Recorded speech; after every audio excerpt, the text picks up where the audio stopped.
Vou colocar agora para vocês aqui o gol do Breno Bidon, narrado pelo Pedro Martelli, né? A jogada do Pedro Bidon, desculpa.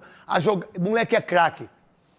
Rodinei, fala do Breno Bidon, que é uma coisa impressionante o que esse moleque joga. E o Souza sempre deu muita ênfase à qualidade técnica dele. Você, Rosinei, que jogou na mesma função que ele. Bom, primeiro que o Breno Bidon ele vem se destacando há muito tempo com a camisa do Corinthians, né? Desde a categoria de base, o Breno Bidon já fazia uma diferença. Sobe pro profissional com muita ousadia, com muita responsabilidade, com muita personalidade, porque não é fácil um jogador subir pro profissional, vestir a camisa do Corinthians, e uma pressão política, e uma pressão para jogar o futebol com essa camisa, e ele assumir com tanta perfeição, com tanta qualidade técnica e fazer o que ele fez. Aí eu pergunto para vocês aí, das mídias sociais, vocês que da imprensa, de todos os programas, de todo mundo que comenta, é justo ter que vender um menino desse por 20 milhões de euros? Que eu poderia usar ele na Libertadores, mais um brasileiro, revolucionar a condição física dele, deixar ele mais forte, vendê-lo para o Real Madrid, para o Bayern de Munique. Sabe o que vai acontecer? É o Zenit. E um jogo desse, final de campeonato, foi uma jogada dessa com 20. Não é? Não fica. Então, é impressionante a falta de inteligência por parte de vocês todos com um menino excepcional como esse. Quesada. Eu estou defendendo o Bidon desde a época do Ramon Dias, aí uma parte da torcida se voltava, né, contra essa opinião. Hoje... É legal isso também, né? É legal. Eu gosto da discordância. É ótimo. Eu gosto eu gosto das pessoas que não têm a mesma visão que a minha, mas eu tenho que respeitar. E tá tudo bem, cara. É assim que é a vida, irmão. Nesse caso, a gente defendeu muito aqui, né, o Bidon, e o Bidon mostrou muita personalidade. Precisa ficar mais forte, mais forte fisicamente. Quesada, esse moleque é um fenômeno jogando bola. Baita bola, um baita bolão. Né? Você tá de brincadeira, ele já pensa antes, ele tem um passe de vertical, ele joga muitas vezes pela idade, 2 anos só de profissional. Às vezes ele pega a bola, ele não tem personalidade de ter que fazer as coisas, porque ele tem medo, a gente tem medo disso, quando a gente joga com os grandão. Né? Você não sabe pra que eu passo. Não! Só que ele, sabe o que ele fez? Ele bateu um pênalti da classificação. Com autoridade. Moleque, menino. No Cássio. No Cássio, não foi o Memphis. Não foi o Garro. Não foi os caras grandão. Quem bateu foi o menino. Foi ele que foi lá no Cássio. Exatamente. Agora, o que representa o Bidon nesse momento? Essa ideia... É o Corinthians. Exato, e que a gente está defendendo. Você acabou de fazer aqui uma abertura comemorando o título do Corinthians, e tem que comemorar mesmo, mas já olhando para frente e sabendo dos problemas financeiros que o clube vai ter. Tem e terá. Nos próximos anos, inclusive. Porque isso não é uma dívida que você paga amanhã, você pagou e está tudo ok. Então tem que administrar muito bem essa coisa chamada Corinthians. Então, olha para a base. O Moscardo, há 2 anos, estava surgindo e foi vendido a preço de banana. O Flamengo consultou informações para tentar contratar, o estágio é esse, tá? Até formalizar a proposta, até a coisa acontecer, até uma negociação realmente ocorrer, inicialmente há uma consulta.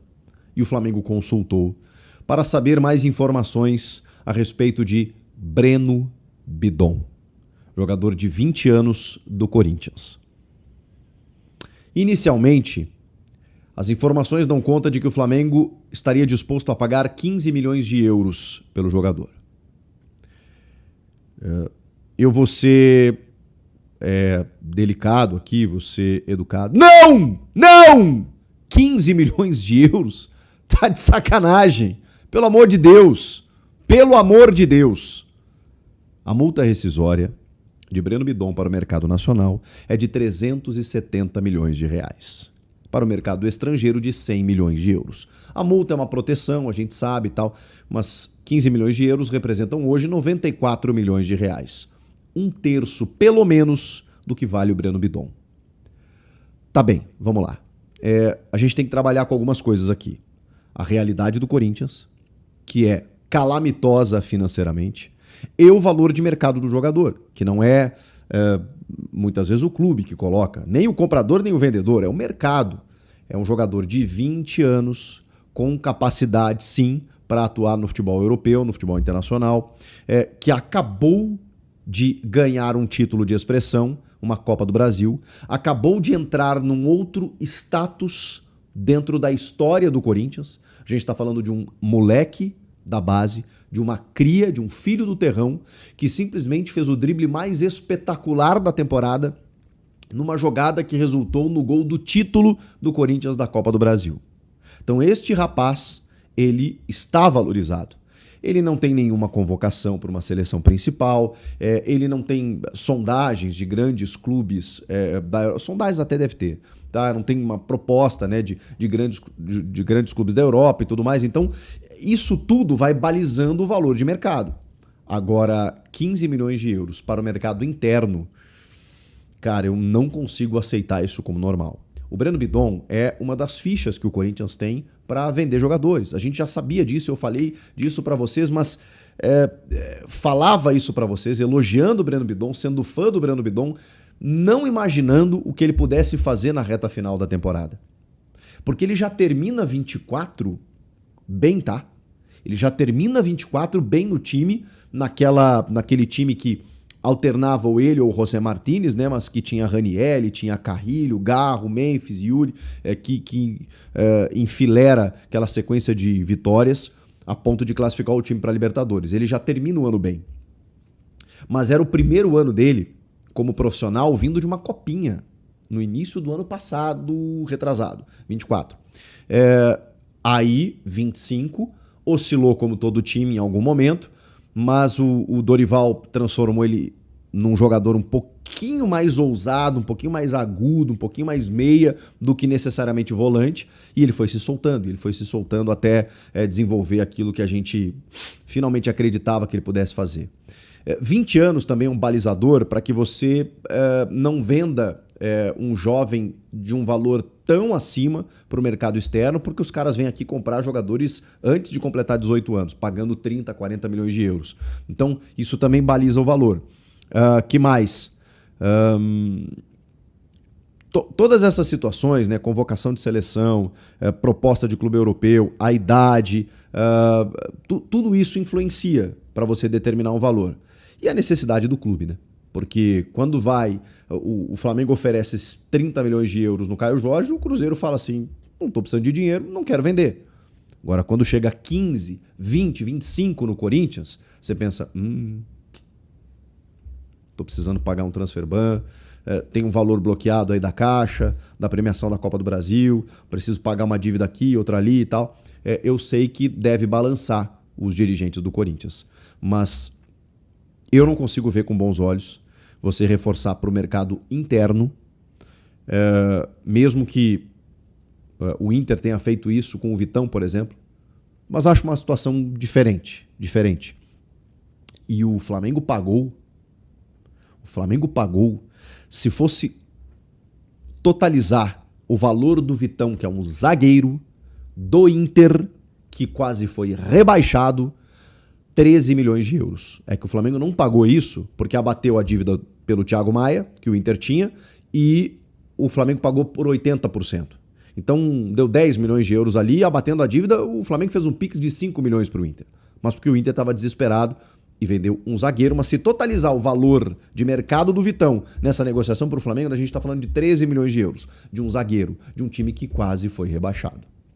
Então, um time que terminou campeão nacional, com um moleque de 20 anos, com um meio-campista, 15 milhões de euros, é óbvio que ele não vai sair pela multa de 370 milhões de reais. Mas pode subir aí, Flamengo. Pode subir. Se é que o Corinthians vai querer negociar com o Flamengo, como eu falei, para não reforçar de forma interna aqui no futebol brasileiro um outro grande clube e entender que o Breno Bidon tem espaço na Europa. Mas beleza, tô apertado? Cara, comece em 25. Comece em 25. E aí eu tô dentro... tô sendo muito racional aqui, tá? Tô sendo muito racional. Tô tentando ser muito racional. Tô dentro de todas as análises que balizam o mercado para um jogador com o valor que ele merece ter nesse momento. Tô, cara, pontuando tudo. No mínimo 25. Tô sendo bem racional aqui. Eu sei que ele não vai sair por 40, 50 milhões de euros, mas 25 para começar. Se o Corinthians quiser, fazer a venda. Não deixa de chamar atenção. O Flamengo está indo atrás do Caio Jorge, do Vitão e agora do Breno Bidon. Eles têm dinheiro, eles têm capacidade. O BAP falou que eles têm 1 bi para gastar. Então, se você tem 1 bi para gastar, esses 15 milhões de euros não fazem cócegas no teu orçamento, né? Então, como quem define o valor da venda é o dono do produto, que o Corinthians saiba muito bem negociar essa joia. O Breno Bidon é uma joia que pode ajudar o time ficando aqui e que a gente sabe que o Corinthians tem um orçamento de venda. Precisa vender. E se você olhar para os talentos, se não vender o Bidon, vai ter que vender o Guinegão. E aí, qual a proposta que vai chegar para o Guinegão se ele hoje não é titular do Corinthians? O Breno Bidon é. Qual outro jogador? Veio proposta até pelo Hugo Souza. Segura. Então você tem que fazer escolhas. Peraí, eu vou ter que priorizar. Não, o Hugo eu não vou vender de jeito nenhum. O Guinegão, se chegar uma proposta, eu vendo. Mas de que valor vai chegar para o Guinegão? De 8, 10, 15 milhões de euros? Aí eu vou ter que vender. Agora, se chega uma para o Breno Bidon, mesmo que seja do Flamengo, de 25, de 30, é que 30 eles não vão chegar, eu imagino. Mas se chega de 25, é difícil segurar. Qual a tua opinião sobre isso? Porque essa aí me incomodou um pouquinho. Porque, Breno Bidon, perder o Breno Bidon seria algo muito ruim.